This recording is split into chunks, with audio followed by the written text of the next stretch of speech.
ಆಶೀರ್ವಾದ ವೇದಿಕೆ ಅಂತ ಹೇಳಿ ಈ ದಿವಸ ಒಂದು ಕಾರ್ಯಕ್ರಮವನ್ನ ಮಾಡ್ತಾ ಇದ್ದಾರೆ. ಈ ದಿವಸ ಮಾಡ್ತಾ ಇರುವ ಕಾರ್ಯಕ್ರಮ ನಿಜವಾಗ್ಲೂ ಕೂಡ ಬಹಳ ಮಹತ್ವವಾದ ಕಾರ್ಯಕ್ರಮ. ಈ ಮೊದಲನೆಯದಾಗಿ ಈ ಕಾರ್ಯಕ್ರಮವನ್ನ ಆಯೋಜನೆ ಮಾಡಿದಂತಹ ಮತ್ತೆ ಈ ಕಾರ್ಯಕ್ರಮನ ಮಾಡಬೇಕು ಅಂತ ಥಿಂಕ್ ಮಾಡಿದವರಿಗೆ ನಾನು ತುಂಬು ಹೃದಯದ ಧನ್ಯವಾದಗಳನ್ನ ಸಲ್ಲಿಸಲಿಕ್ಕೆ ಇಷ್ಟಪಡ್ತೇನೆ. ಈಗ ಯಾಕೆ ಈ ದಿವಸ ನಾವು ಮೀಟಿಂಗ್ ಮಾಡ್ತಾ ಇದ್ದೀವಿ ಅಂತ ಎಲ್ಲರಿಗೂ ಕೂಡ ಗೊತ್ತಿದೆ. ಮೊನ್ನೆ 2 ದಿವಸದ ಹಿಂದೆ ನಡೆದಂತಹ ಘಟನೆಯ ಹಿನ್ನೆಲೆಯಲ್ಲಿ. ಬಟ್ ಅದಕ್ಕಿಂತ ಹೆಚ್ಚಾಗಿ ನಾನೇನು ಹೇಳಕ್ ಇಷ್ಟಪಡ್ತೀನಿ ಅಂತ ಹೇಳಿದ್ರೆ, ಆಯ್ತು ಅವರು ಉದ್ರೇಕ ಮಾತಾಡಿದ್ರ, ಇವ್ರು ಉದ್ರೇಕ ಮಾತಾಡಿದ್ರ, ಅವ್ರ ಧರ್ಮನ ಇವ್ರ ಧರ್ಮನ, ಅದು ನೆಕ್ಸ್ಟ್. ಈಗ ನೀವೇ ಇದುವರೆಗೆ ಹೇಳಿದಿರ, ಎಲ್ಲರೂ ನಾವು ಅಣ್ಣ ತಮ್ಮಂದಿರ ತರ ಬಾಳ್ತಾ ಇದೀವಿ, ಹಿಂದೆಯಿಂದನೂ ಹಂಗೆ ಬದುಕೊಂಡು ಬಂದಿದೀವಿ, ಮತ್ತೆ ನಾವು ಮುಂದೆನೂ ಹಂಗೆ ಬದುಕ್ಬೇಕು. ಹಂಗೆ ಬದುಕ್ದಾಗ ಮಾತ್ರ ಅದಕ್ಕೆ ನಿಜವಾದ ಅರ್ಥ ಇರ್ತದೆ. ಮತ್ತೆ ಅದೇ ಜೀವನ ಕೂಡ. ನಿಮ್ಮನ್ ಬಿಟ್ಟು ಅವ್ರು ಇರಕ್ಕಾಗಲ್ಲ, ಅವ್ರು ಬಿಟ್ಟು ನೀವು ಇರಕ್ಕಾಗಲ್ಲ. ನಾವು ಒಂದೇ ಕಡೆ ಇದ್ದಾಗ ಅದೇ ರೀತಿ ಇರ್ಬೇಕಾಗ್ತದೆ. ಸೊ ಈಗ ಏನು ಘಟನೆ ಆಯ್ತು, ನೀವು ಏನ್ ತಿಳ್ಕೊಡ್ಬೇಕಂತ ಹೇಳಿದ್ರೆ, ನಾನು ಅದನ್ನೇ ಆಲೋಚನೆ ಮಾಡ್ತಾ ಇದ್ದೆ. ನಾ ಈ ಹಿಂದೆ ಆಗಿದ ಘಟನೆಗಳಾಗಿರ್ಬೋದು, ಒಂದು ವಾರದಲ್ಲಿ ನಿನ್ನೆ ಏನಾಯ್ತು, ಇದನ್ನ ನೀವು ಏನೋ ಒಂದು ದೊಡ್ಡ ಗಲಾಟೆ ಆಯ್ತು, ದೊಡ್ಡ ಕೋಮು ಘಟನೆ ಆಯ್ತು ಅನ್ನೋಕ್ಕಿಂತ ನೀವು ಹೆಂಗೆ ಅಣ್ಣ ತಮ್ಮಂದಿರು ಅಂತ ಹೇಳ್ತಾ ಇದ್ದೀರಾ, ನೀವು ಕೂಡ ಜಗಳ ಆಡ್ತೀರಾ, ಕಿತ್ತಾಡ್ತೀರಾ, ಪುನಃ ಒಂದಾಗೆ ಆಗ್ತೀವ ಅಲ್ವಾ? ಸೊ ಅಲ್ಲಿ ನಾನು ನೋಡಿದ್ದೇನಂತ ಹೇಳಿದ್ರೆ, ನಾವು ಈ ಕಡೆ ಮುಖಂಡರಿಗೂ 2 ಕೋಮಿನ ಮುಖಂಡರಿಗೂ ಕೂಡ ನಾನು ಅಲ್ಲಿ ಈ ಒಂದು ಗಣೇಶ ಪ್ರೊಸೆಷನ್ ಹೋಗೋಕ್ಕಿಂತ ಮುಂಚೆ ಮಾತಾಡಿದ್ವಿ. ಅವರಿಬ್ರಿಗೂ ಕೂಡ ಕಾನ್ಫಿಡೆನ್ಸ್ಗೆ ತಗೊಂಡಿದ್ವಿ. ಅಲ್ಲಿ ನಾನು ಹೋದಾಗ ಕೂಡ ಹಳ್ಳಿ ಮರದ ಸರ್ಕಲ್ಗೆ ಹೋದಾಗ ಕೂಡ ಎಲ್ಲ ಮುಖಂಡರು ಕೂಡ ಪಾಪ ತಾಳ್ಮೆಯಿಂದ ಹುಡುಗರಿಗೆಲ್ಲ ಕಂಟ್ರೋಲ್ ಮಾಡಿ ಎಲ್ಲ ಹೇಳ್ಕೊಂಡಿದ್ರು. ಬಟ್ ನಾನಲ್ಲಿ ಒಂದಿಬ್ರು ಹುಡುಗರು ಅವ್ನು ಹೇಳ್ತಾ ಇದ್ದದನ್ನ ನಾನು ಹೇಳಕ್ ಇಷ್ಟಪಡ್ತೇನೆ. ಅಲ್ಲ ಅವ್ರಿಗೆ ಅಷ್ಟು ಕೋಪ ಇತ್ತಂದ್ರೆ ಅವ್ರು ಹಂಗೆ ಮಾತಾಡಿದಾರಲ್ಲ, ಹಂಗೆ ಮಾತಾಡಿ ನೋಡಿ ಹೆಂಗ್ ಮಾಡ್ಬಿಟ್ರು. ನಾವೆಲ್ಲ ಎಷ್ಟು ಅಣ್ಣ ತಮ್ಮಂದಿರಂಗೆ ಎಷ್ಟು ಬೆರೆಸ್ಕೊಂಡಿದ್ವಿ ಮೇಡಮ್, ಈಗ ಹೆಂಗ್ ಆಗ್ಬಿಡ್ತು. ಆಯ್ತ್ರಪ್ಪ, ಆಯ್ತು, ತಾಳ್ಮೆ ಇರಬೇಕು ಅಂತ ಆಯ್ತು, ಎಲ್ಲ ಆಯ್ತು. ಏನೋ ಕೋಪಗೊಂಡು ಉದ್ರೇಕ ಆಯ್ತು, ಅವ್ರು ಕಲ್ ತೂರಿದಾರೆ, ಇವರು ತೂರಿದ್ರು ವಾಪಸ್ಸು. ಬಟ್ ಜಗಳ ಆಡಿದ್ಮೇಲೆ ಕೋಪ ಹೋಗ್ಬೇಕಲ್ಲ. ಸೊ ಅಟ್ಲೀಸ್ಟ್ ಮನ್ಸಲ್ಲಿ ಏನಿತ್ತು ಅದು ಹೊರಗಡೆ ಬಂದಿದೆ. ಅದಲ್ಲದೆ ನಾನು ನಿಮ್ಗೆ ಹೇಳಕ್ ಏನ್ ಇಷ್ಟಪಡ್ತೀನಿ ಅಂದ್ರೆ, ಅವತ್ತೆಲ್ಲರೂ ಕೂಡ ನೋಡಿದ್ರಿ ಏನೂ ಆಗ್ಲಿಲ್ಲ. ಯಾರಿಗಾದ್ರೆ ಏಟಾಗಿದ್ಯಾ, ಜನರಿಗೆ ಯಾರ ಮನೆಗೆ ಜಖಮ್ ಆಗಿದ್ಯಾ, ಏನು ಕೂಡ ಆಗಿಲ್ಲ. ಆ ಘಟನೆಗೆ ಏನಾಯ್ತು, ಇಮಿಡಿಯೇಟ್ ಆಗಿ ನಮ್ಮ ಪೊಲೀಸ್ನವ್ರು ಎಲ್ಲರೂ ಇದ್ದಾರೆ, ಸ್ಪಂದಿಸಿದ್ದಾರೆ. ಆ ಘಟನೆಯನ್ನ ನಿಯಂತ್ರಣ ಮಾಡುವಲ್ಲಿ ನಾವೆಲ್ಲರೂ ಕೂಡ ಸಕ್ಸಸ್ ಆಗಿದ್ದೀವಿ. ನೀವೆಲ್ಲರೂ ಕೂಡ ಅದನ್ನ ನೋಡಿದೀರಾ. ಸೊ ಈಗ ಏನೋ ಆಗೋಯ್ತು ಅನ್ನೋಕ್ಕಿಂತ ಕೋಪ ಇತ್ತು, ಆ ಸಣ್ಣದಾಗ ಹೊರಗಡೆ ಬಂತು. ಹೌದಾ? ನಾವು ಹೊರಗಡೆ ಬಂದಿದ್ದು ಒಳ್ಳೇದಾಯ್ತು. ಯಾವ್ದೋ ದೊಡ್ಡ ಮಟ್ಟದಲ್ಲಿ ಬರೋಕ್ಕಿಂತ ಅಲ್ಲೇ ಮುಗಿದೋಯ್ತು. ಈಗ ಏನ್ ತಪ್ಪಾಯ್ತು ಅದಕ್ಕೆ ಸಂಬಂಧಪಟ್ಟಂತೆ ಪೊಲೀಸ್ ಅವರು ಕೇಸು ಮಾಡಿದ್ದಾರೆ. ಯಾರು ಅಲ್ಲಿ ತಪ್ಪಿತಸ್ತಿದ್ದಾರೆ ಅವ್ರಿಗೆ ಮಾತ್ರ ನಾವು ಕ್ರಮ ಕೈಗೊಳ್ಳಬೇಕು. ಈ ಕಡೆ ಹಿಂದೂ ಮುಖಂಡರು ಬಂದಿದ್ದಾರೆ, ಆ ಕಡೆ ನಂಗೆ ಮುಸ್ಲಿಂ ಮುಖಂಡರು ಕೂಡ ಬಂದಿದ್ದಾರೆ. ಇಬ್ರಿಗೂ ಕೂಡ ನಾವು ಮಾತಾಡಿದ್ದೇವೆ.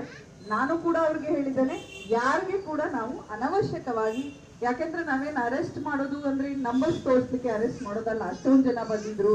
ಬಟ್ ಅವ್ರಿಗೆ ಏನಾಯ್ತು, ನೀವೆಲ್ಲರೂ ಇಬ್ರಿಗೂ ಮುಖಂಡರು ಇದಕ್ಕೂ ಈಗ್ಲೂ ಅವಾಗ್ಲೂ ಸಮಾಧಾನ ಮಾಡಕ್ ನೋಡಿದ್ದು ನೀವೇ, ಈಗ್ಲೂ ನೋವು ಪಡ್ಕೊಳ್ಳೋದು ನೀವೇ, ಮಾಡಿದವ್ರು ಯಾರು? ಅವರು. ಸೊ ಅವ್ರಿಗೆ ಗೊತ್ತಾಗ್ಬೇಕು, ನೀವ್ ಹೇಳೋದು ಕೇಳಲ್ಲ, ನಾವ್ ಹೇಳೋದು ಕೇಳಲ್ಲ. ಸೊ ಕಾನೂನಿನ ಮೂಲಕ ಕೇಳಿಸ್ಲೇಬೇಕಲ್ವಾ?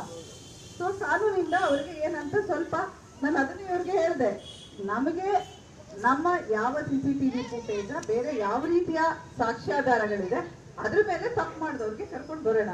ಬಟ್ ಯಾರು ತಪ್ಪು ಮಾಡಿಲ್ಲ, ಖಂಡಿತ ನಾವು ಅಮಾಯಕರನ್ನ ಕರ್ಕೊಂಡು ಹೋಗ್ಬೇಕು ಅನ್ನೋದು ನಮ್ಗೆ ಯಾವುದೂ ಕೂಡ ಇಲ್ಲ. ನಮ್ಮ ಮಾನ್ಯ DG and IG ಅವರಾಗಿರ್ಬೋದು, ADG ಅವರಾಗಿರ್ಬೋದು, ಅಥವಾ IGP ಸರ್ ಅವರಾಗಿರ್ಬೋದು, ಎಲ್ಲರ ಕೂಡ ಇನ್ಸ್ಟ್ರಕ್ಷನ್ಸ್ ಅದೇ ರೀತಿ ಇದೆ. ನಮ್ಮ ಪೊಲೀಸರು ಕೂಡ ಅದೇ ರೀತಿ ಮಾತಾಡ್ತಾ ಇದೀವಿ. ನಿಮ್ಮ ಇಬ್ರು ಕಡೆ ಲೀಡರ್ಸ್ ಬಂದಾಗ್ಲೂ ಕೂಡ ನಾನು ಅದನ್ನೇ ಹೇಳಿದ್ದೀನಿ, ನಿಮ್ಗೆ ಯಾರನ್ನಾದ್ರೂ ನಾವು ಅಮಾಯಕರನ್ನ ಕರ್ಕೊಂಡು ಬಂದಿದ್ದೀವಿ ಅನ್ಸಿದ್ರೆ ದಯವಿಟ್ಟು ಬನ್ನಿ, ನಾವು ನಿಮ್ಗೆ ವೆರಿಫೈ ಮಾಡಿ ಕಳಿಸ್ಕೊಡೋಣ ಅಂತ ನಾವು ಕಳಿಸ್ಕೊಟ್ಟಿದ್ದು ಕೂಡ ಇದೆ. ಎರಡನೇದು ಏನ್ ಹೇಳ್ತಾ ಇದ್ದಾರೆ, ಮೇಡಮ್ ಎಲ್ಲ ಊರ್ ಬಿಡ್ತಾ ಇದ್ದಾರೆ. ನಾನು ಏನ್ ಹೇಳಿದೆ, ನೀವು ತಪ್ಪು ಮಾಡಿಲ್ಲ ಅಂದ್ರೆ ಊರ್ ಬಿಡ್ಬೇಡಿ, ನಾನು ಕರ್ಕೊಂಡ್ ಬರಲ್ಲ ಯಾರಿಗೆ. ಇವಾಗ್ಲೂ ಹೇಳ್ತಾ ಇದ್ದೀನಿ, ಅದು ಅಶ್ಯೂರೆನ್ಸ್ ಕೊಡ್ತಾ ಇದ್ದೀನಿ. ಕಳ್ಳನ್ ಮನ್ಸು ಹುಳುಗೆ ಅಂದಾಗ ನೀವು ತಪ್ಪು ಮಾಡಿಲ್ಲ ಅಂದ್ರೆ ಇಲ್ಲೇ ಇರಿ. ನೀವೇ ಓಡೋಗ್ಬಿಟ್ಟಾಗ ನಾವು ಪೊಲೀಸರು ಹೆಂಗೆ ನಾವು ಅವ್ರಿಗೆ ಜವಾಬ್ದಾರಿ ಆಗ್ಲಿಕ್ಕೆ ಆಗ್ತದೆ? ಮೊನ್ನೆ ಚೆನ್ನಾಗಿರಿ ಘಟನೆಯಲ್ಲೂ ಹಿಂಗೆ ಆಯ್ತು. ಆದ ತಕ್ಷಣ ಊರು ಬಿಟ್ರಿ ಅಂದ್ರೆ ನೀವು ತಪ್ಪು ಮಾಡಿದೀರಾ ಅಂತ ನಿಮ್ಗೆ ಗೊತ್ತಾಗ್ತದೆ. ಸೊ ಆಯ್ತು, ಆ ಕಡೆ ಆಯ್ತು. ಬಟ್ ನೀವು ಕೂಡ ಪ್ರಚೋದನೆಗೊಳ್ಬಾರ್ದಾಗಿತ್ತು. ಇವರು ಪ್ರಚೋದನೆಗೊಂಡಿದ್ದಾರೆ, ಅವ್ರಿಗೆ ಇವರು ಆಕ್ಟ್ ಮಾಡಿದ್ದಾರೆ, ರಿಯಾಕ್ಟ್ ಮಾಡಿದ್ದಾರೆ. ಅದಾದ್ಮೇಲೆ ಏನಾಗಿದೆ ನೀವೆಲ್ಲರೂ ಕೂಡ ನೋಡಿದ್ದೀರಾ. ಸೊ ಇನ್ ಮುಂದೆ ನೀವೆಲ್ಲರಿಗೂ ಗೊತ್ತು, ನಾವು ಅದೇ ಕುವೆಂಪು ಅವ್ರು ಹೇಳ್ತೀವಿ, ಪ್ರತಿಯೊಬ್ರು ಕೂಡ ಹುಟ್ಟಿದಾಗ ಮನುಷ್ಯರಾಗಿ ಹುಟ್ಟುತ್ತೇವೆ. ಬಟ್ ಬೆಳೀತಾ ಬೆಳೀತಾ ನಮ್ಮ ಸುತ್ತಲಿರುವಂತಹ ಏನು ಸೊಸೈಟಿ, ಧರ್ಮ ನೀವು ಇಟ್ಕೊಳ್ಳಿ, ಮನೇಲಿ ಇಟ್ಕೊಳ್ಳಿ, ಆ ಧರ್ಮದಲ್ಲಿ ಒಳ್ಳೇದನ್ನ ಎರಡೂ ಧರ್ಮದಲ್ಲಿ ಹೇಳಿರೋದು ಒಳ್ಳೇದು. ನೀವು ಹೇಳಿರೋದು ಯಾವುದು ಕೂಡ ಧರ್ಮದಲ್ಲಿ ಯಾರಿಗೆ ಕಲ್ಲುಡಿ, ಕೊಲೆ ಮಾಡು, ಬಾಯಿ ಇದು ಮಾಡು ಅಂತ ಎಲ್ಲಾದ್ರೂ ಹೇಳಿದ್ಯಾ? ಸೊ ಅದನ್ನೆಲ್ಲ ನಾವು ಮಾಡ್ಕೊಂಡಿದ್ದೇವೆ.